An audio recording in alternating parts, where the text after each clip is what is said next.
La mañana de Juan Domingo. Estamos en comunicación con el doctor Carlos Tomada, durante 12 años ministro de Trabajo de la República Argentina, que viene de representar a la Argentina como embajador en México, nada menos, y a quien tenemos mucho gusto en saludar y gran afecto por su gestión y por su persona. Qué experiencia México, ¿no? Sí, primero gracias Martín por llamarme, por acordarse. Y sí que es un placer siempre hablar contigo como lo venimos haciendo desde hace muchos años. Cuando me presentaste generosamente, como siempre, dijiste, viene de representarnos nada menos que en México, ¿no? Así es.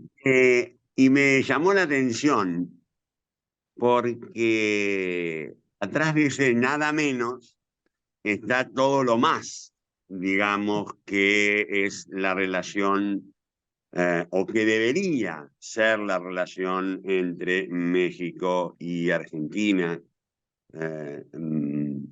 Y donde, bueno, he estado más de 3 años y medio, y realmente ha sido un periodo muy intenso en el sentido de que México está viviendo un proceso muy, muy especial, que es el que conduce Andrés Manuel López Obrador y que hizo con el gobierno argentino, generó, digamos, una empatía, una vinculación muy intensa que no era lo habitual. Y en esto, acá una pequeña reflexión. Yo creo que la relación entre Argentina y México es una relación bilateral infradesarrollada, digamos, de que debería ser mucho más intensa porque nos unen con ellos muchas cosas. Por empezar, no nos olvidemos que somos, junto con Brasil, las 3 economías más grandes, bueno, por ahora, de América del Sur, de Latinoamérica. Con México tenemos una larga historia compartida.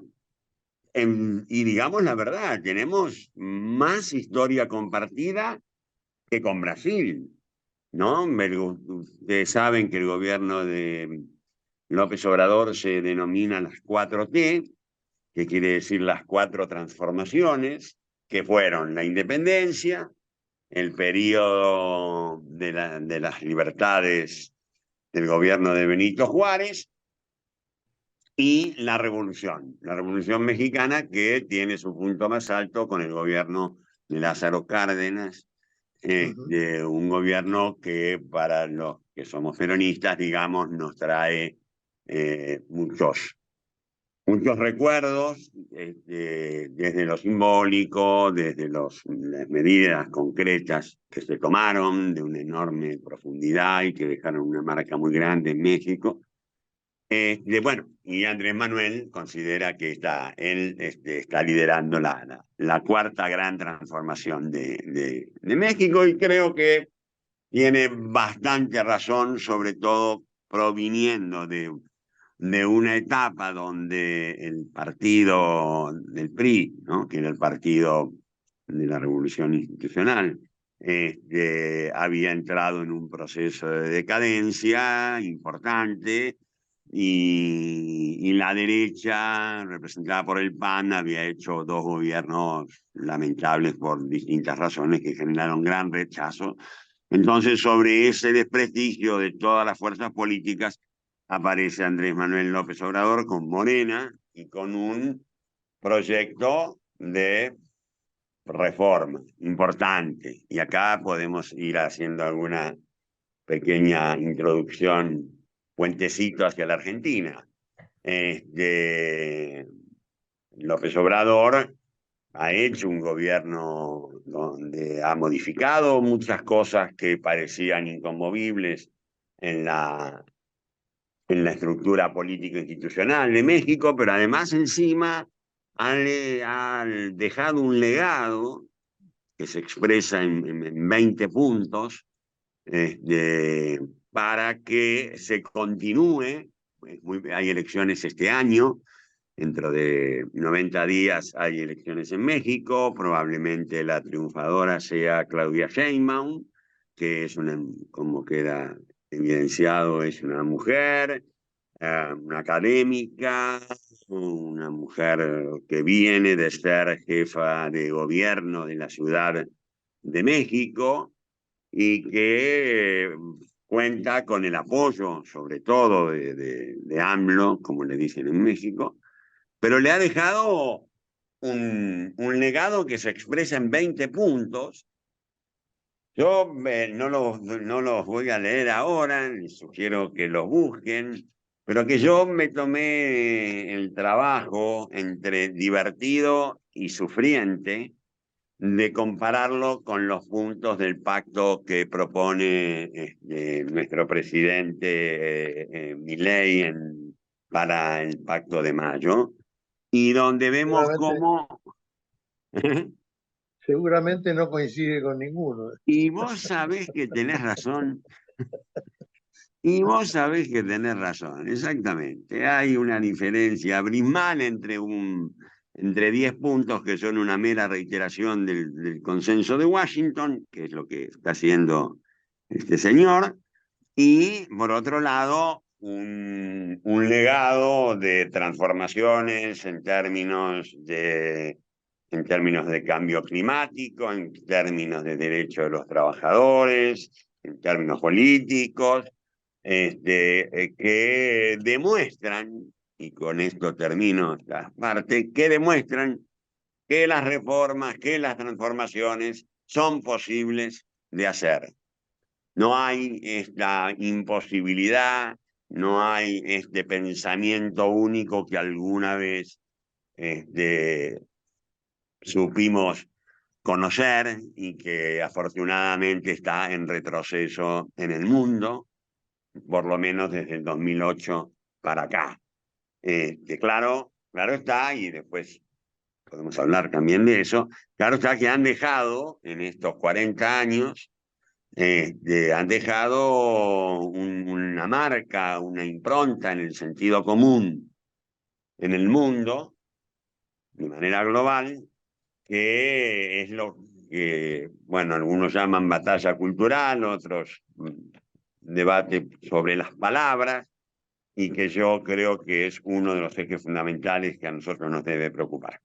Lanzaste La Marcha, que es un nombre que alude al himno del peronismo. En un momento muy difícil como el que estamos viviendo, que además hemos logrado obtener, gracias a nuestras deficiencias también, y estás reunido con un grupo de gente muy valioso. No hacía más que mirar los nombres,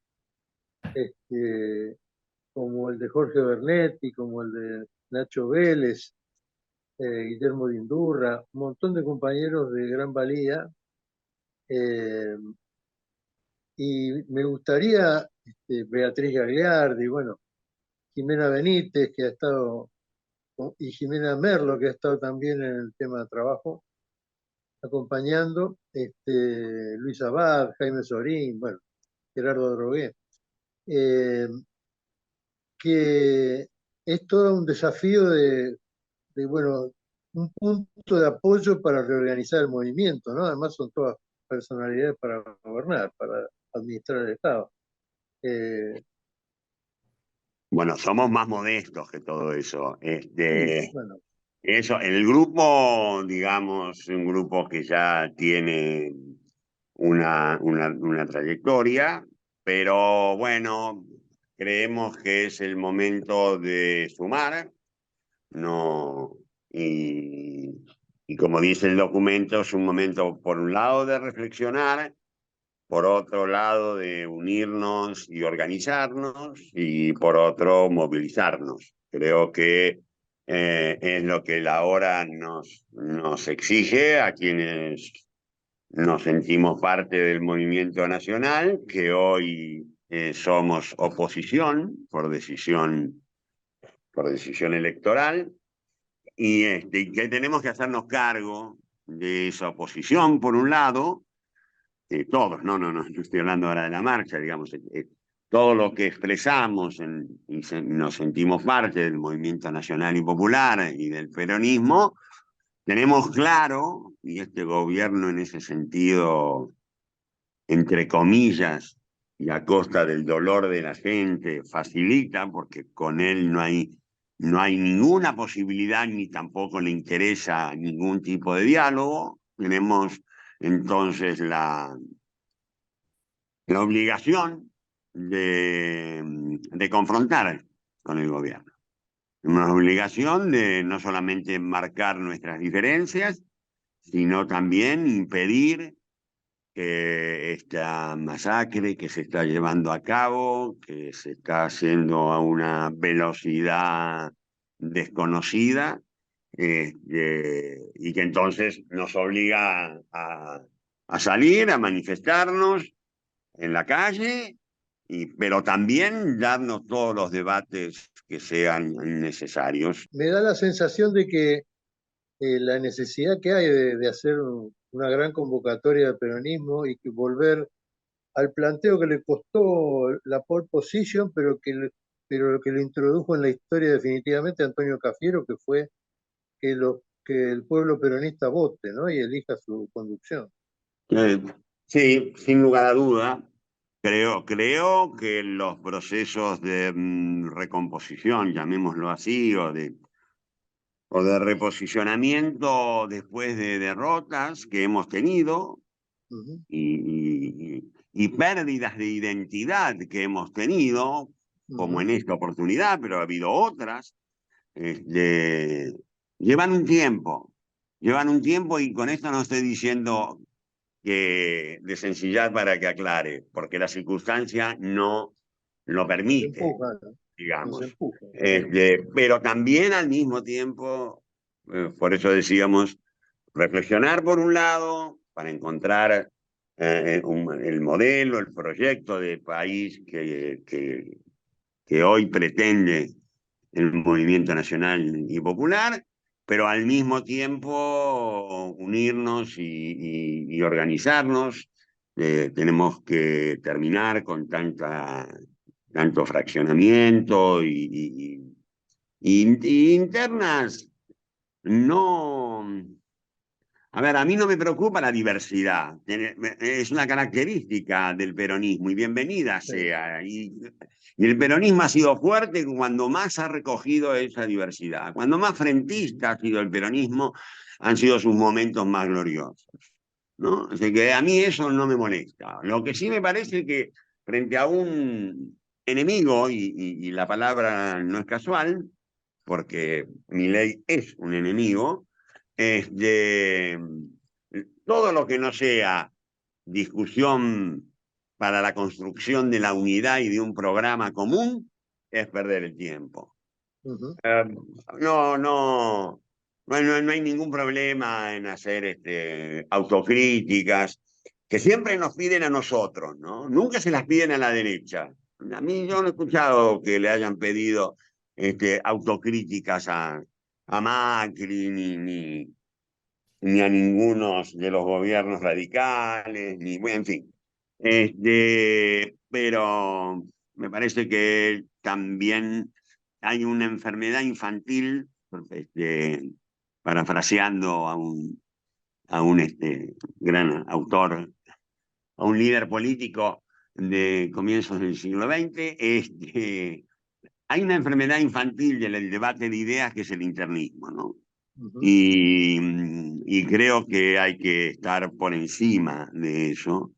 Y cuando vamos o estamos viendo que las verdaderas víctimas de este brutal ajuste, de esta persecución, de este odio, porque las palabras son esas, las que escuchamos todos los días, palabras de odio, palabras de revancha, de resentimiento,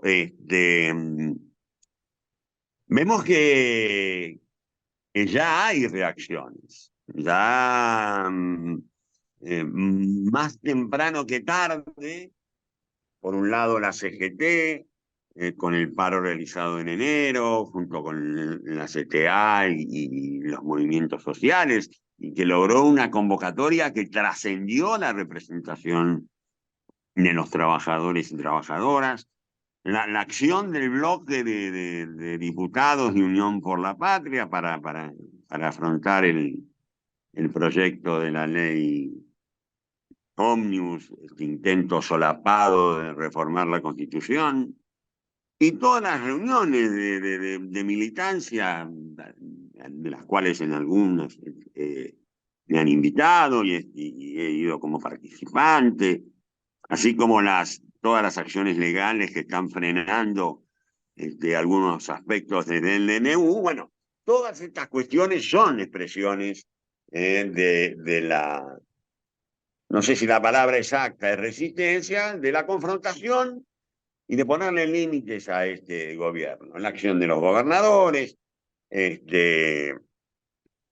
Ahora, nunca digamos, las renovaciones, voy a utilizar una palabra cara también a la historia del peronismo, se hicieron de un día para otro. No. O sea, y acá lo que tenemos es que ya hay confrontación, que ya hay movilización, que ya hay respuestas desde la política y desde el derecho y de la justicia. Bueno, muy bien. Ahora falta la respuesta desde la política. Pero es ahora. Yo escucho a algunos que dicen dónde están y toda esa historia, que no se ven, que esto, que el otro. Bueno, hemos sido derrotados. Hemos sido derrotados. Hemos incumplido de alguna manera el contrato electoral para el cual nos habían elegido. Bueno, eso también lleva el tiempo de una recuperación.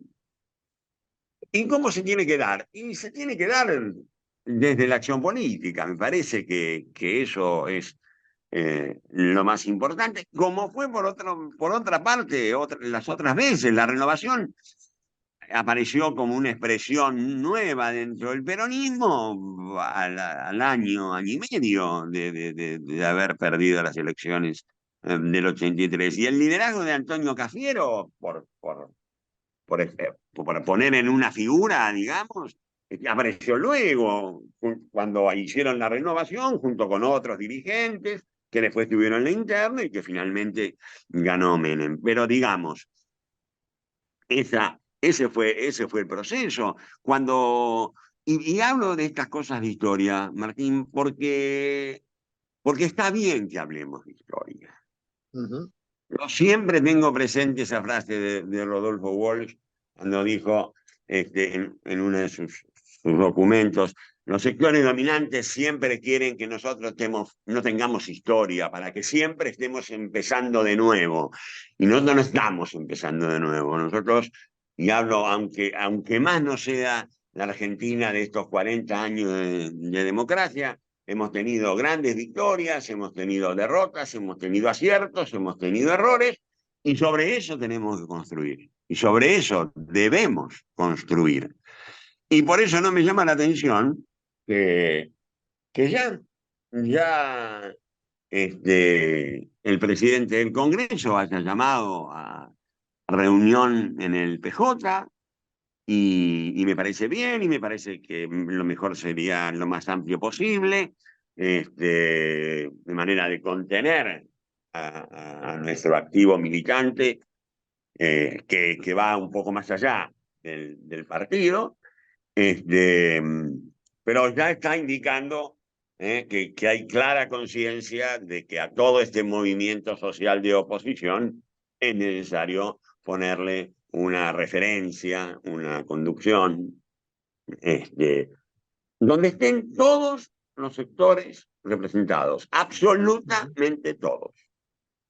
Y Esto bueno, es, esa lección nos la ha dado también el sector que tuvo tanto que ver con Tucumán durante 12 años, que es el sector gremial, que es la gran construcción de Perón, ¿no? sí,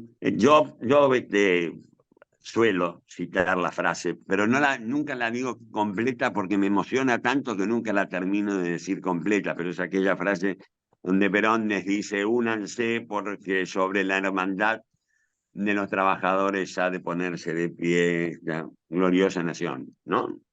Así es. Y, y Únanse. recuerdo el proceso del vos, Martín, te debes acordar también, el proceso de 2019 que se hacía en Mateu, en mesas, con mesas y fotos, una forma nueva de la política a través de fotos, y cada vez que se reunían, el grupo era más grande. Mm. Y, y cada vez había más representantes de distintos sectores. De los sectores de la política, y también, por supuesto, del sector sindical. El día que yo vi que en esa foto cabían todos los sectores sindicales, tanto de la CGT como internos de la CGT como de la CTA, cuando vi que estaban todos, dijo: bueno, acá empezó la unidad en serio. Acá va, sobre esto ya la unidad es imparable. Y así fue. Y Y así así fue. Y hoy es la vanguardia del movimiento nacional y popular, sin ninguna duda. se ha convertido en un punto de acumulación, me parece, eh, importante, importante y necesario, ¿no? Y necesario. Hola Carlos, ¿cómo estás tanto ¿Cómo tiempo? estás, Luis? Mira, me parece que todo lo que estabas diciendo tiene una inmensa actualidad, ¿no? En el momento de enfrentar este proceso de destrucción todo lo nacional que encarna Milei y sus seguidores, ¿no? Y sus socios, porque también tiene socios que, aunque no se identifican completamente con su grupo, en realidad le prestan el apoyo y lo ayudan a llevar adelante este tipo de políticas, ¿no?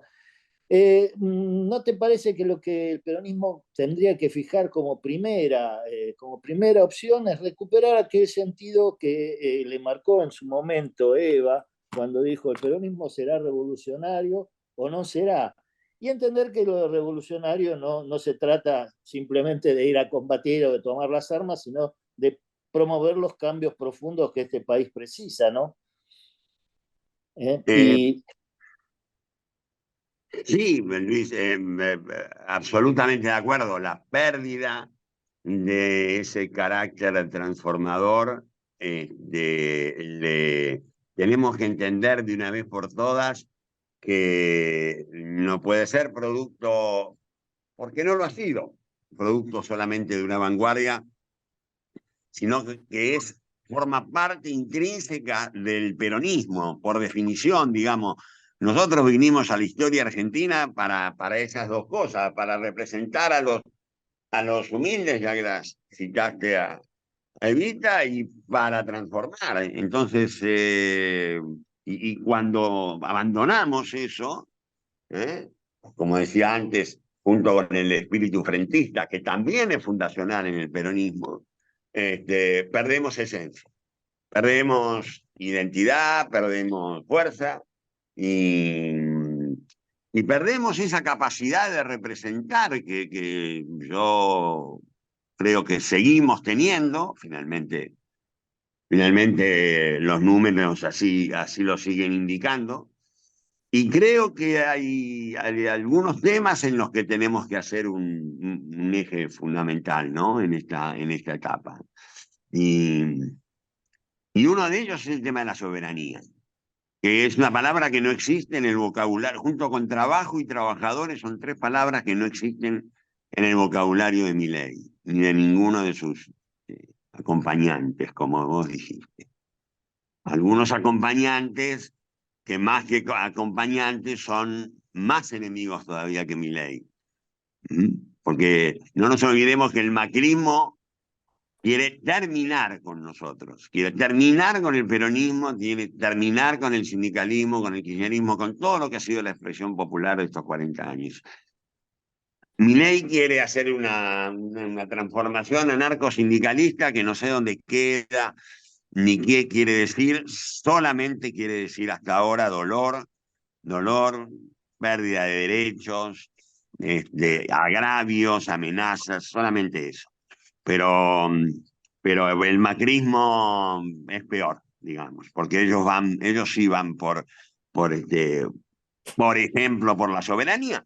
Lo que ha pasado en estos últimos días con el tema Malvinas es inaudito. Vergonzoso, vergonzoso. Porque Sí, eso bueno, a ver, hay acciones y omisiones.